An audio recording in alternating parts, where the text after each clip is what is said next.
সমাজৰ খাদ্য মিচিং সমাজৰ সাজ পোছাক আৰু মিচিং সমাজৰ কলা কৃষ্টি আমি বহল ভিত্তিত আৰু আগুৱাই লৈ যোৱাৰ বাবে আমি প্ৰচেষ্টা কৰিব লাগে।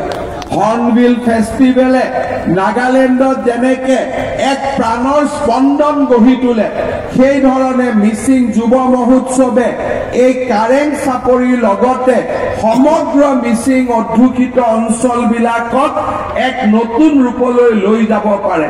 মই আমাৰ উদ্যোক্তাসকলক অনুৰোধ কৰিম যে দেশৰ বিভিন্ন অঞ্চলত প্ৰচলিত যুৱ মহোৎসৱসমূহৰ সফলতাক অধ্যয়ন কৰি আৰু আমাৰ যিটো মূল আৰু মৌলিকতাক ৰক্ষা কৰি আমি এই যুৱ মহোৎসৱক আৰু এক নতুন পৰ্যায়লৈ লৈ যোৱাৰ বাবে আমি প্ৰচেষ্টা কৰিব লাগিব। অহাবাৰ মিচিং যুৱ মহোৎসৱে 10টা বছৰত ভৰি দিব।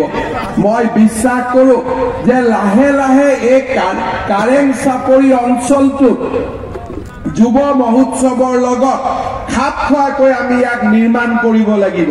প্ৰতিখন গাঁৱৰ প্ৰতিনিধি আহি ইয়াত যাতে থাকিব পাৰে, ইয়াতেই যাতে বিভিন্ন মঞ্চ তৈয়াৰ কৰি বিভিন্ন অনুষ্ঠান সমান্তৰালভাৱে ৰাইজক দেখুৱাব পাৰে, সেই ধৰণৰ এক নতুন আধুনিক চিন্তাও আমি কৰিব লাগিব।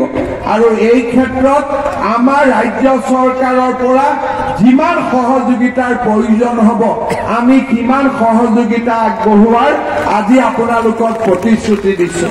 শ্ৰদ্ধাৰ ৰাইজ, মই বিশ্বাস কৰোঁ যে মিচিং লোকসকলৰ যি লোককৃষ্টি লোককলা আৰু আমাৰ যি জীৱন্ত ঐতিহ্য আছে তাক আমি যেতিয়াই বহল সমাজৰ বুকুলৈ আগবঢ়াই লৈ যাম, সি আমাৰ সমগ্ৰ অসমখনকে জগত সভাত প্ৰতিষ্ঠা কৰাত সহায়ক হ'ব।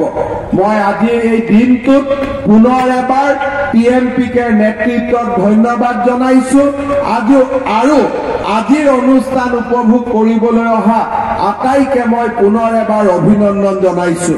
ইয়াত আহিয়ে আমি ডক্টৰ ভূপেন হাজৰিকাৰ সুন্দৰ গীত মিচিং আৰু অসমীয়া একেটা লয়, একেটা সুৰ, একেটা মাদকতাত যি সুন্দৰভাৱে আমি দেখিবলৈ পালো, তাক দেখি মোৰ ৰাতিটো নাযাওঁ নাযাওঁ লাগিছে যে ৰাতি মই ইয়াতো আহি অনুষ্ঠান চোৱাৰ বাবে চেষ্টা কৰোঁ।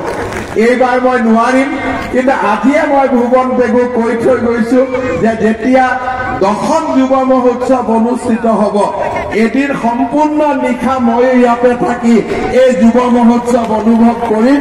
সেই কথা মোক যাতে মাতিব নাপাহৰে, তাৰ বাবে মই আজিয়েই ভুৱন পেগু, ৰণোজ পেগু, আমাৰ PMPৰ লগতে এই মিচিং যুৱ মহোৎসৱৰ বাবে অসম চৰকাৰৰ সাংস্কৃতিক বিভাগৰ পৰা প্ৰতি বছৰে 1 কোটি টকা অনুদান দিয়াৰ বাবেও আজিৰ অনুষ্ঠানতে মই ঘোষণা কৰিছো, যাতে আমি ইয়াক এক নতুন ৰূপলৈ লৈ যাব পাৰো। পুনৰ এবাৰ মই PMPকে নেতৃবৰ্গক ধন্যবাদ জনাই আৰু সমগ্ৰ মিচিং সমাজখনক আজিৰ এই সুন্দৰ দিনটোত পুনৰ এবাৰ অভিনন্দন আৰু মোৰ বহুত বহুত শুভেচ্ছা জনাই মই মোৰ বক্তব্যৰ সামৰণি মাৰিছো। ধন্যবাদ। জয় হিন্দ, বন্দে মাতৰম।